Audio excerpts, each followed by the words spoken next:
Hello दोस्तों, एक बार फिर से आप सभी का स्वागत है आपके अपने यूट्यूब चैनल ट्रिकीडोज में। ट्रिकीडोज योर एजुकेशनल नोट्स। दोस्तों, जैसा कि हमने पार्ट 1 रिवीजन की देखी थी वीडियो और आप लोगों के अच्छे फीडबैक मिले, तो उसके लिए थैंक यू सो मच। और आज हम बात करेंगे पार्ट 2 रिवीजन के बारे में, जो कि उसमें हम लोग कुछ पॉइंट्स, कुछ टॉपिक्स हैं जिसको कवर करेंगे। और पहला आपको है ओशियनिक करंट। तो चलिए देखते हैं।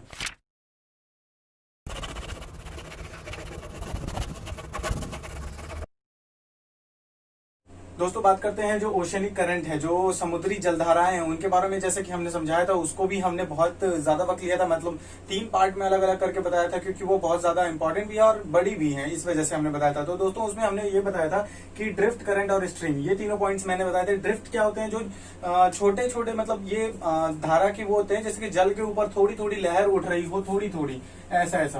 तो ये जो होती है वो आपको ड्रिफ्ट होती है, जो हवा के प्रभाव, ऊपर जो हवा लगता है उसकी वजह से वो बनता है। फिर वही बात करते हैं करंट की। करंट क्या होता है कि जब कोई नदी या कोई चीज बह रही हो, कोई पानी की धारा बह रही हो, एक जगह से दूसरे जगह की, दूसरे तरफ जा रही हो, एक जगह से दूसरे तरफ जा रही हो, तो उसको जो है सो आप लोग करंट कहते हैं। एक किसी निश्चित दिशा में और किसी एक स्पीड से किसी दूसरे तरफ, दूसरे दिशा में बह रही हो, तो उसको हम लोग करंट कहते हैं। फिर वही बात करते हैं स्ट्रीम की।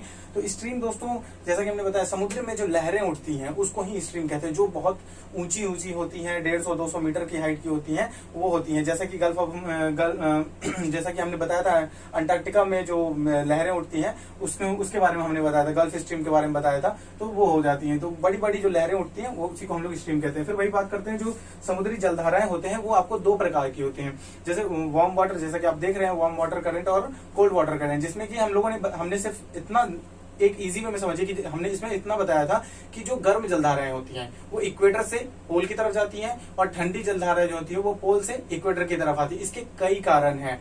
कुछ भी, जैसे कि सैलिनिटी हो गया, फिर से उसका पानी का ठंडा या गर्म होना, या फिर हवा का दाब बढ़ना, तो ये सब कारण हो जाते हैं। ये एक्सटर्नल है, सॉरी ये इंटरनल है। और एक्सटर्नल की बात करें तो कुछ भी, जैसे टेम्परेचर इंक्रीज हो गया, उससे इवेपोरेशन हो गए, फिर उसका वहां टेम्परेचर बढ़ा तो वो एक्सपेंशन हो गया वाटर का, और जैसे ही बर्फ जमता है तो उसका श्रिंकेज हो गया। तो ये सब कारण ढेर सारे हैं जो कि हमने वीडियो में बता रखे हैं, और आप वीडियो में जाकर के अगर अच्छे से समझना चाहते हैं तो वीडियो में पढ़ सकते हैं।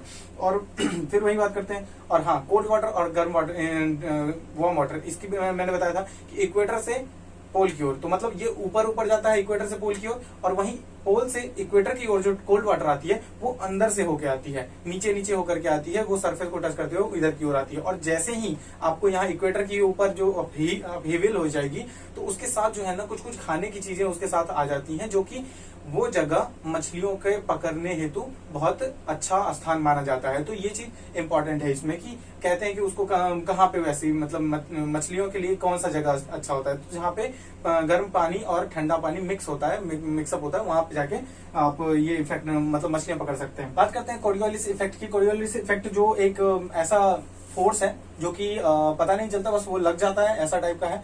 तो ऐसा समझिए कि जो भी करंट है, चाहे वो इक्वेटर से पोल की ओर जा रही हो, पोल से इक्वेटर की ओर आ रही हो, तो देखते हैं कि जो इक्वेटर से ध्रुव की ओर जा रही है, ठीक है, इक्वेटर टू पोल और पोल टू इक्वेटर ऐसे करके, ठीक है। तो जो भी आप समझिए कि इक्वेटर से पोल की ओर जा रही है, तो वो अपने राइट डायरेक्शन में घूम जाएगा। अपना ये नॉर्दर्न रीजन में अगर है वो करंट है, तो नॉर्दर्न रीजन में है तो वो अपने राइट डायरेक्शन में घूम जाएगा। मतलब ऐसा, कोई भी अगर इधर जा रहा है सीधे की ओर तो ऐसा मुड़ जाएगा, माफी चाहूंगा।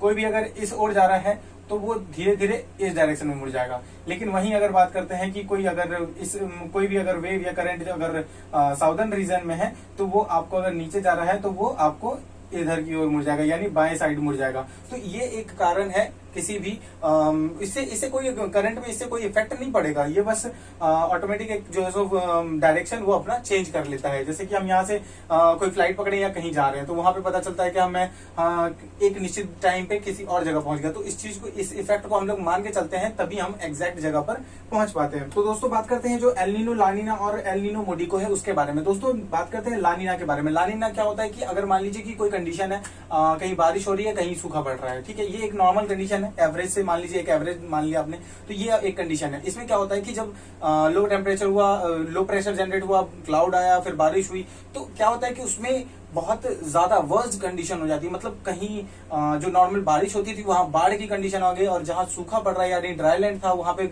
कहीं ज्यादा मात्रा में सूखा पड़ गया और वहां पानी की बहुत ज्यादा कमी हो गई। तो ये कंडीशन होता है कि वर्स्ट कंडीशन, एक्सट्रीम कंडीशन जो हो जाती है किसी भी सिचुएशन की, उसको जो है सो उसमें वो आपको जो है सो आपको लानीना होता है। लेकिन वहीं अगर एल नीनो की बात करते हैं तो एल नीनो में क्या होता है कि मान लीजिए जहां बाढ़ है तो वहां सूखा पड़ जाएगा और जहां सूखा है वहां बाढ़ आ जाएगा। तो ये जस्ट अपोजिट है। उसका एक कारण ये भी है कि जस्ट अपोजिट है, वो एल नीनो हो गया। फिर वही बात करते हैं एल नीनो मोडिको की। तो एल नीनो मोडिको में क्या होता है कि मान लीजिए कि एक तरफ लो प्रेशर जनरेट है और एक तरफ से हाई प्रेशर है, तो ये इधर से इधर फ्लो करेगा। लेकिन किसी कारण से ये इधर से इधर जाने के दौरान ही ऐसा क्या होगा कि यहाँ पे ना जा करके वो बीच में ही रह जाएगा और प्रेशर आगे की ओर, मतलब एक टाइम ऐसा आएगा कि उसका प्रेशर जो है सो कम होता जाएगा, कमजोर पड़ जाएगा, वो बादल जो है उसके में उसकी रफ्तार कम पड़ जाएगी और वो बीच में ही अटक जाएगा। तो जैसा कि हमने बताया था, ये लो प्रेशर, ये हाई प्रेशर, वो क्लाउड उड़ के आया है और बीच में ही रहेगा और यहीं पे बारिश हो गई बहुत ज्यादा मात्रा में। तो इस कंडीशन को हम लोग कहते हैं एल नीनो मोडिको। दोस्तों बात करते हैं आइलैंड के बारे में। आइलैंड का मतलब यही समझिए कि जो चारों तरफ पानी से घिरा होता है और इनके बनने के अलग अलग कारण होते हैं। जैसा कि आप जानते हैं कि कॉन्टिनेंटल क्या होता है कि जब पहले जलस्तर नीचे था और जो दो भाग कॉन्टिनेंट के जो भाग हैं किनारे के तटीय इलाके के, वो सब किनारे में थे और जैसे ही जलस्तर बढ़ता गया वो जाकर के धीरे धीरे किनारे का भाग डूबता गया और बीच में कोई ऊंचा भाग था जो कि एक टापू बन गया या फिर द्वीप बन के रह गया। तो ये कॉन्टिनेंटल वाले हो गए। फिर बात करते हैं टाइडल। टाइड के द्वारा बना हुआ जो कॉन्टिनेंट आइलैंड होता है वो आपको टाइडल आइलैंड कहलाता है। फिर वो तो बैरियर। बैरियर क्या होता है कि तटीय इलाके, जैसा हमने समझा था कि तटीय इलाकों के किनारे किनारे एक बैरियर जैसा बन जाता है, तो वो आपको बैरियर आइलैंड कहलाता है। फिर वहीं पे ओशियनिक आइलैंड। ओशियनिक आइलैंड वैसे होते हैं जैसे कि मान लीजिए कि कोई किसी ज्वालामुखी की वजह से उद्गार हुआ हो समुद्र के बीच में, या फिर रेत जो उसकी जलधाराएं होती हैं उसके थ्रू धीरे धीरे एक जगह जमता गया और बीचों बीच समुद्र के बीचों बीच जाकर के कोई एक आइलैंड का निर्माण हो गया, तो उसको हम लोग ओशियनिक आइलैंड कह लेते हैं। फिर बात है कोरल आइलैंड। कोरल आइलैंड जैसा कि हमने बताया था कोरल सी, आपको ऑस्ट्रेलिया के बगल में जो न्यूजीलैंड के पास का जो इलाका है वहां पे बहुत बड़ा आइलैंड है जो कि कोरल रीफ से बना हुआ होता है और उसको कोरल आइलैंड कहते हैं। फिर वही बात करते हैं आर्टिफिशियल, जो कि हमने एग्जाम्पल दिया था आपको राम राज वाला, जो कि राम जी ने धीरे धीरे बनाया। तो इसका एग्जाम्पल ऐसे मानिए, पर एक्चुअली में इसका ये होता है कि आर्टिफिशियल हम उस चीज को बनाते हैं, जैसे कि हमने बताया था कि जो दुबई में जो एक पाम ट्री की तरह बनाया गया है वो इसलिए बनाया जाता है कि पहले के लोग भी वहां बनाते थे और उसका उपयोग जो है सो खेती के रूप में करते थे, ताकि वहां पे उपज अच्छी होती थी, क्योंकि चारों तरफ पानी की मात्रा होती थी। तो इन सब की वजह से उसका उपयोग इसको बनाया जाता है। तो आर्टिफिशियल मानव निर्मित कहा जाता है। इसमें कुछ इंपॉर्टेंट जो है टॉप 4 उनके नाम बताता हूँ, जो कि विश्व में सबसे बड़े हैं। ग्रीनलैंड जो कि आपको डेनमार्क इलाका है, जो टुंड्रा प्रदेश है, ठंडे इलाके वाले उस साइड का क्षेत्र, आपको यही ग्रीनलैंड आपको आइलैंड है जो कि सबसे बड़ा है विश्व में। इसका 85% जो है सो आपको बर्फ से ढका हुआ, 85% एरिया इसका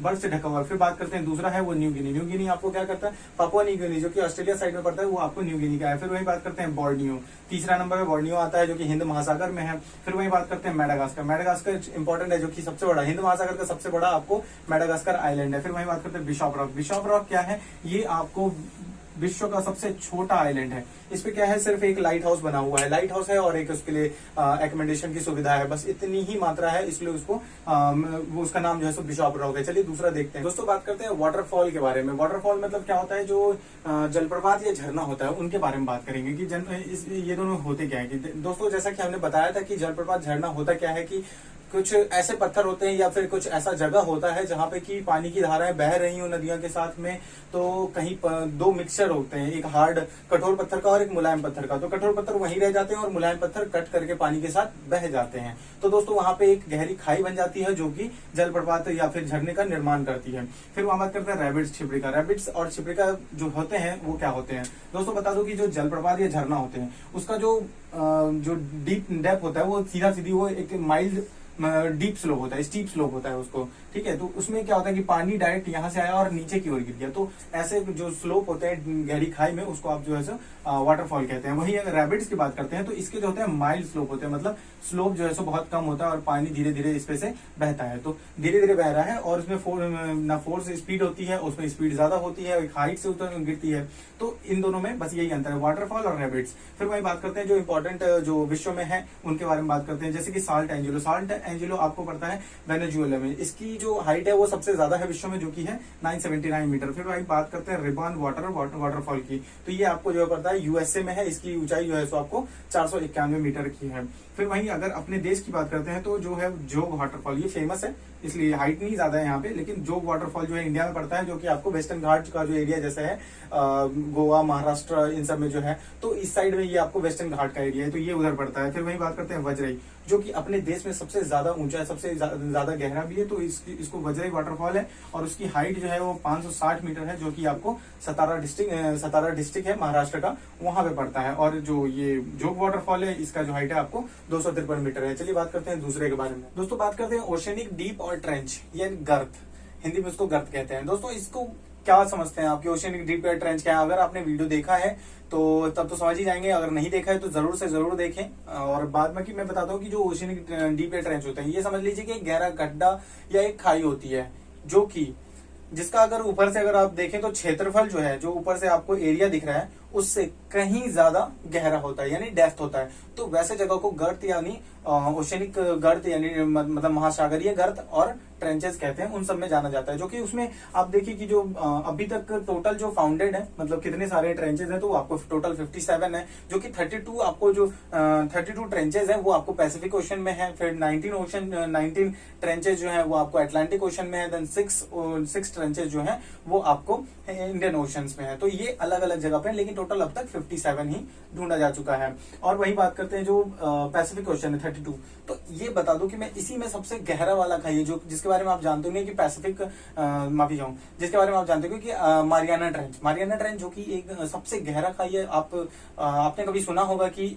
इस खाई में, इस गर्त में जो है सो एक माउंट एवरेस्ट भी चला जाएगा, मतलब माउंट एवरेस्ट भी इसमें समा जाएगा। तो उसकी डेप्थ जो है वो आपको 11,022 मीटर की है, मतलब आपको करीबन 11 किलोमीटर की है। तो इतना ज्यादा ये गहरा है। तो मारियाना ट्रेंच आपको ये पड़ता है, आपको फिलीपींस के आसपास का है। और मैक्सिमम जो सुंडा और जावा खाई हो गए वो हो गए, फिर से पोर्टो रिको हो गए, फिर से आपको अटाकामा खाई हो गया, तो ये सब भी जो है सो आपको मिलते हैं। ये सब नाम है, इसके लिए आपको सोशल मीडिया पे जाना पड़ेगा। दोस्तों आज के लिए इतना ही, और ये रिवीजन का पार्ट 2 था, और नेक्स्ट भी आपके लिए अब रिवीजन आएगा, जो कि धीरे धीरे मैंने जैसा कि बताया कि अलग अलग पार्ट में उसको डिवाइड कर दिया है, ताकि आसानी हो सके और कम वक्त में आप लोग उस चीज को समझ पाए। दोस्तों अगर आपने हमारे वीडियो को लाइक शेयर सब्सक्राइब नहीं किया, हमारे चैनल को लाइक शेयर सब्सक्राइब नहीं किया है, तो दोस्तों अभी के अभी करें, और बेल आइकन दबाना ना भूलें, क्योंकि बेल आइकन अगर आप दबा देते हैं तो आपको टाइम टू टाइम हमारे वीडियोस के नोटिफिकेशन मिल जाया करेंगे, और वो वीडियो आपको टाइम पे पता चल जाएगा और आप उसकी तैयारी कर सकते हैं। दोस्तों लॉकडाउन का तो वक्त खत्म हो चुका है, लेकिन तैयारी आपको करते रहना है, और सुरक्षित रहें, घर में रहें, ताकि आप तैयारी भी करें और आपका जो मोटिव है उसमें कोई बाधा ना आए। तो दोस्तों आप हमारे वीडियो पे कमेंट भी करें, ताकि हमें पता चले कि कोई और इम्प्रूवमेंट चाहिए होगी, तो हम आपके उस हिसाब से करेंगे। और दोस्तों थैंक यू सो मच।